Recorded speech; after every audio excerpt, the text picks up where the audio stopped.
Luc 12, 58.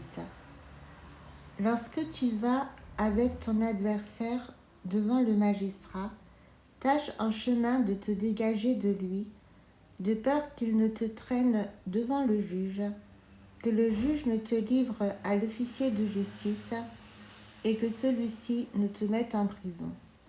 Je te le dis, tu ne sortiras pas de là que tu n'aies payé jusqu'à la dernière pique.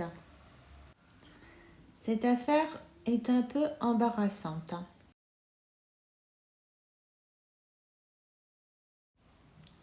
Pourquoi Dieu nous demande-t-il de nous dégager de nos adversaires alors qu'en principe nous ne devrions pas avoir d'adversaires?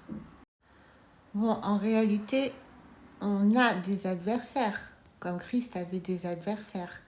Mais là, il s'agit d'adversaires qui nous traînent devant le magistrat. C'est-à-dire de personnes qui pensent que nous lui sommes redevables de quelque chose, ou qui pensent que notre conduite leur est préjudiciable. Normalement, nous ne devrions pas avoir de conflit avec des frères et sœurs chrétiens. Tout simplement parce que notre désir, c'est de plaire au même maître. Et donc, il n'y a aucune raison que nous soyons divisés entre nous.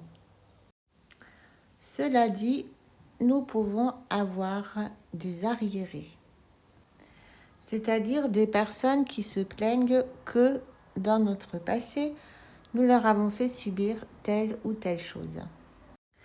La première chose à dire, c'est que c'est tout à fait normal que dans notre passé, nous avons fait subir parfois des mauvais traitements à, malheureusement, des personnes de notre entourage.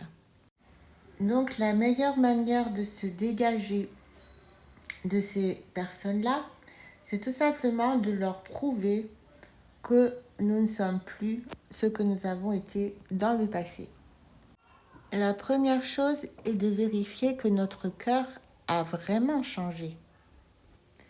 Et ensuite, de libérer par la prière la bénédiction sur les personnes que nous avons offensées. Dieu est juste et il veillera à ce que ces personnes sachent que nous les aimons et que nous regrettons vraiment de les avoir blessés. Ce travail de nettoyage de notre passé doit être fait avec beaucoup de sérieux et de bonne volonté. Et quand on va jusqu'au bout de ce travail, on se rend compte que nos pires ennemis du passé deviennent parfois nos meilleurs amis. Donc ça vaut le coup de prendre le temps de régler toutes ces affaires et tous ces arriérés de notre passé. Cela fait partie du travail d'enfantement de l'homme nouveau dans la prière. Et d'ailleurs, même les gens qui ne prient pas, et même ceux qui ne sont pas chrétiens, sont souvent capables de se dégager de leurs adversaires parce qu'ils sont justes, tout simplement. Mais quelle honte pour un chrétien d'oser critiquer un frère ou une sœur. Jésus a raison de dire que les enfants du monde sont souvent plus intelligents à l'égard de leurs semblables que ne le sont les enfants de lumière. Donc cessons de critiquer, nous ne sommes pas appelés à cela.